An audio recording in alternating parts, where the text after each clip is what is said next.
Hey guys, welcome to my channel. तो आज हम पढ़ेंगे जीईआरडी। तो जीईआरडी ऐसा टॉपिक है, मेडिसिन और सर्जरी दोनों में आता है।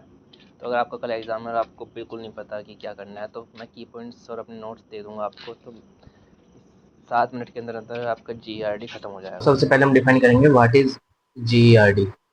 So GERD is a chronic conditions where gastric contents reflux into the stomach, leading to mucosal damage and symptoms like heartburn. It means कि GERD जो होता है गैस्ट्रिक इसोफेगल रिफ्लक्स डिसीज होती है। इसमें जो स्टोमक का जो भी तुमने खाया है अब तक, ये जो तुम्हारा स्टोमक कंटेंट है, एसिड है, जो भी है, वो इसोफेगस में रिफ्लक्स हो जाता है। तो इससे क्या होती है, क्योंकि स्टोमक से तो म्यूकोसा होती है, इसोफेगस में म्यूकोसा होती नहीं है, तो इसोफेगस डैमेज होने शुरू हो जाती है।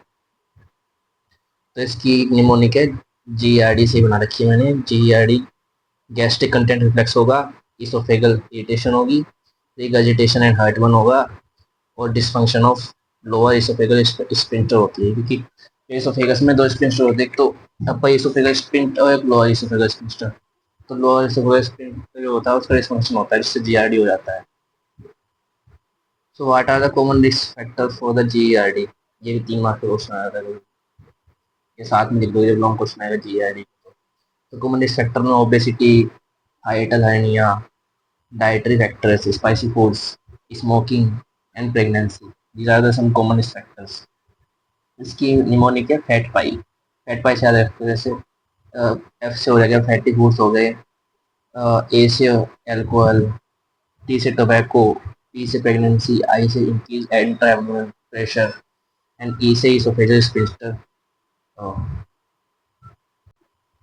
अब आते हैं what are some hallmark symptoms of GERD। तो GERD में क्या क्या हो सकता है? तो हार्टबर्न होता है, ऐसा लगेगा कि बर्निंग सेंसेशन हो रही है इन द चेस्ट। रिगर्जिटेशन, जब तुम्हारा एसिड या जो भी पेट में होगा तुम्हारे वो मुंह के अंदर आएगा, तो तुम्हें खट्टा या जो भी जैसा भी टेस्ट होगा वो महसूस होगा।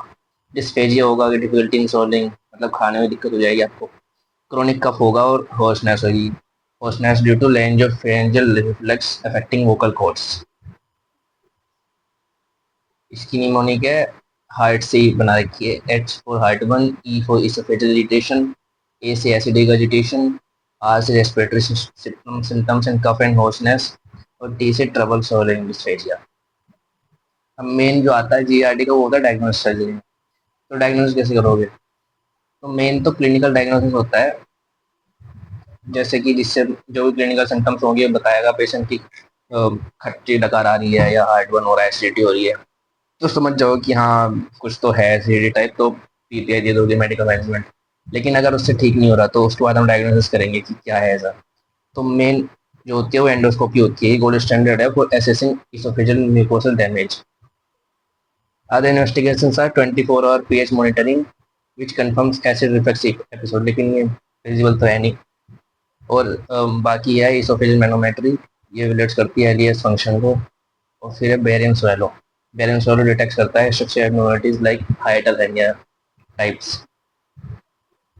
फिर आता है what are the indication of endoscopy in GERD।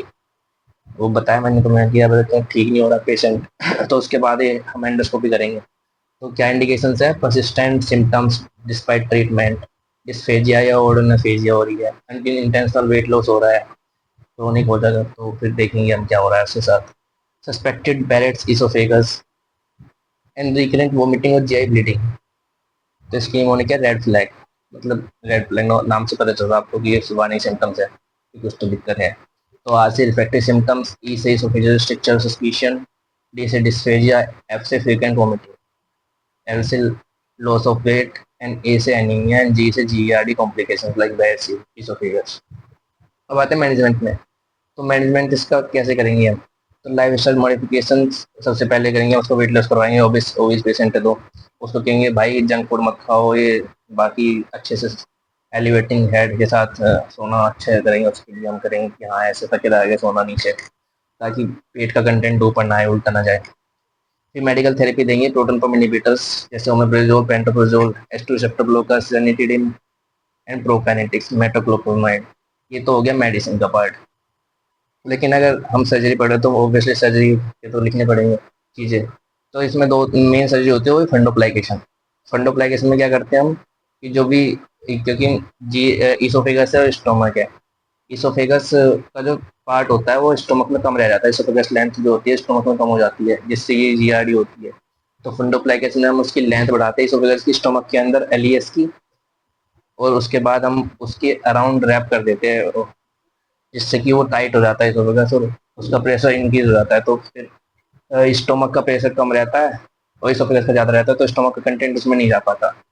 तो देर मेनी टाइप फंडोप्लाइकेशन, नीशन फंडोप्लाइकेशन, ये गोल्ड स्टैंडर्ड है। इसमें हम 360 डिग्री रैप करते हैं, मतलब चारों तरफ से रैप कर देंगे इसोफेगस को।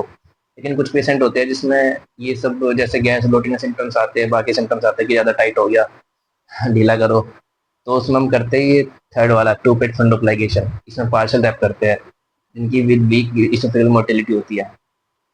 और एक है इसमें surgery method, links procedure, magnetic spin augmentation, मतलब हम इसोफेगस के आसपास इसमें मैग्नेट रख देते हैं। इसमें मैग्नेट आपस में जब वो करती है, अटैक करती है, तो इसोफेगस उसमें डायलेट नहीं हो पाता और उसका प्रेशर इंक्रीज रहता है।